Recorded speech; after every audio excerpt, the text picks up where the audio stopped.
Chapter 43, Children on the Path of Peace. The Roman ruins of Ephesus now beckoned, a mere 2 kilometers from our lodging in nearby Selcuk. We agreed that we couldn't leave such a culturally rich area without seeing all the sights, and so joined tourists from around the world, exploring these magnificent ruins, snapping photos, and eavesdropping on guides explaining to their tour groups the history of this area.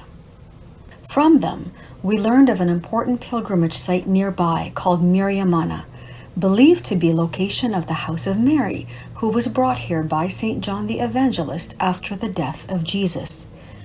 During my travels in Egypt, I had learned that Mary was one of the most highly regarded women in Islam and seen as a symbol of virtue, piety, and submission to God's will.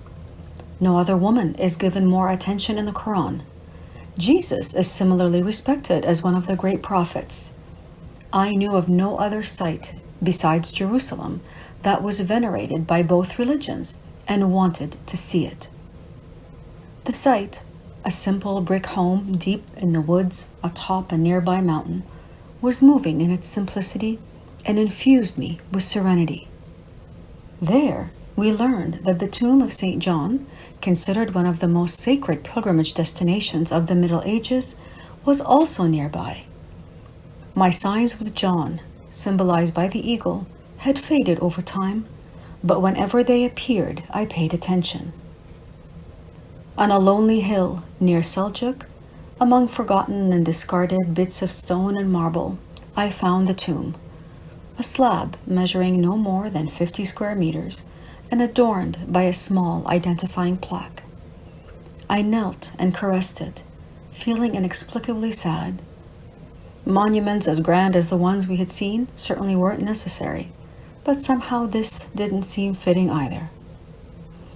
"Thank you for sharing your energy with me," I whispered. "I see that you too were trying to teach the way of love and brotherhood, the way that Jesus taught. My eyes are straining to see the essence of those teachings, my heart to understand them. May eagle wings one day deliver me to that place of higher vision." When a breeze kicked up in that blistering midday sun, I couldn't help but feel that my plea had been heard. I would learn that St. Paul of Tarsus had also preached in this area, and that Tarsus lay on our route. I reflected that from the beginning of our journey, without knowing it or planning it, we were walking in the footsteps of the great saints and apostles. It struck me that they had left Jerusalem to spread a message of peace and love, and that we were now returning to Jerusalem with that same message. The message had not changed in all these years, only the messengers.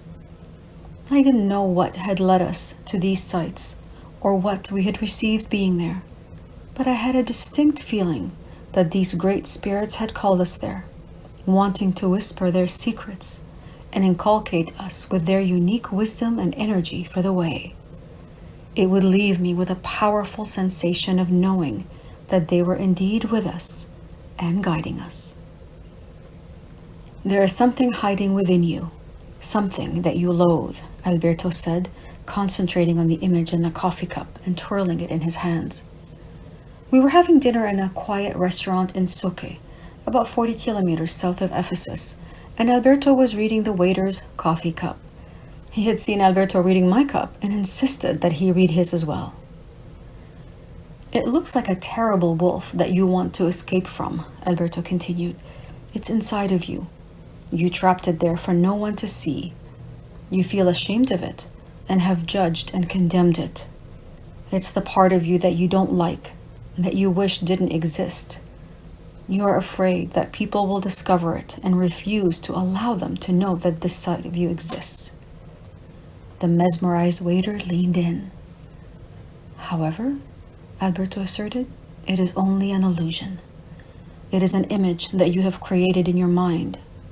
Don't hate this monster. Look at it closely, directly in the eyes, and you will see that what you thought was a monster is really a neglected creature that desperately needs your love and acceptance. It's like a frustrated and angry child who doesn't understand why you have jailed it, why you don't love it.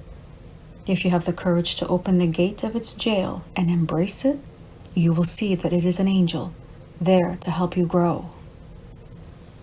I wondered if the words that Alberto spoke were for the waiter or for himself, if he was receiving a vision or a reminder. Our arguments had persisted, and I thought more than once of leaving him, of abandoning this way of peace. But I didn't. I wanted to see where I and this relationship are going to end. And so I walked. Our bodies continued to deteriorate. Even though I was wearing pants, the area between my thighs was badly chafed and raw, as was the area around my buttocks where the elastic of my underwear rubbed my skin. I had similar chafing and a rash under my breast and underarms where my bra was rubbing. Whiteheads, pimples, and all kinds of skin eruptions littered my backside from the salt of my sweat. Alberto suffered similar chafing and irritation between his legs and down his back. We were physically stronger than ever, capable of walking at least 30 kilometers a day effortlessly, but I felt the heat conspiring against us and prolonging our stay. As a consequence, our rest days became longer in areas that were increasingly touristic. We heard English, German, and Dutch spoken frequently. Bars only closed when the last patron left, and the music could be heard well into the early morning hours. In several beachside restaurants, the male waiters went topless and served our food dangerously close to their hairy chests. Many even joined us at our table, uninvited, trying to make conversation. It was an intrusion into our space that I didn't like. I was already convinced that they only cared about our dollar value, and these blatant actions only reinforced my beliefs. The outer message of peace, along with its messengers, receded, leaving in its wake two people struggling to hold on to their emotional integrity. August was passing quickly in an interminable routine of waking, walking, and sleeping. We passed towns such as Didim, Milas, Bodrum, Marmaris, Dalian, and Fethiye. We heard of floods and heavy rains pounding most of Europe and parts of Turkey, and I found myself longing for the days of walking in the pouring rain. We noticed the sun rising later, giving us longer periods of freshness. I actually shivered some mornings and relished the thought of cooler weather ahead. With September dawning, it seemed that the worst of our arguments had run their course, and that our relationship had weathered the storm. I radiated a more positive energy, one that attracted people of like heart and mind. Thanks to a bleaching accident during that time, we walked the roads dressed completely in white, drawing renewed attention and accentuating the image of the peace pilgrims. The sign that we now carried on our backpacks simply proclaimed Barish, the Turkish word for peace. We were stopped more often and offered not only meals and drinks, but the more precious gift of understanding and support. Our walk wasn't always easy, but our renowned sense of purpose and peace made the kilometers disappear quickly beneath our feet. We were reaching the first southerly peak of Turkey and eagerly looking northwards to Antalya. To me, it marked the end of the first half of Turkey and meant only a tantalizing 1,000 kilometers to Jerusalem. The number looked large, but we had already walked almost 4,000 kilometers, so in my eyes, we were in the home stretch. We moved towards Kale, which we learned was the burial site of another important saint, Saint Nicholas, upon whom the legend of Santa Claus was based. We were assured that a well-marked trail existed that saved many kilometers off the highway, and so we took it. The unmarked rocky path was grueling, but filled with the type of magical moments that were reminiscent of our early days of walking. From a friendly dog appearing to show us the way when we were lost, to a woman in an abandoned village offering us food and drink when none could be found, to a secluded cove where we bathed for hours. We were in a flow that we hadn't felt in a long time and couldn't remember when we had had so much fun.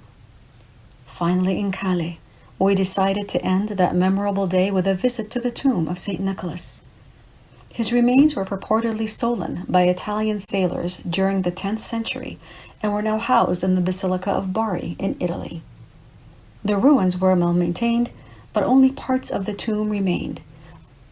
In the courtyard, we were drawn to a large bronze statue of Santa Claus with a sack of toys over his shoulders.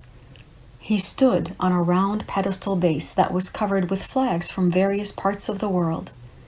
Searching for the Canadian and Spanish flags, we hit upon an engraved inscription that read, 16th International Santa Claus Activities and the Call for World Peace. Children on the Path of Peace. I smiled at the message. Santa Claus, the bearer of gifts, was delivering a precious reminder that we were still on the path, children discovering the way of peace. I couldn't help but feel that our difficulties were part of that path, and that our task was to remain on it despite them. But as children, joyful, adventurous, filled with curiosity, always in the moment, and trusting that all worries are taken care of. Ho, ho, ho.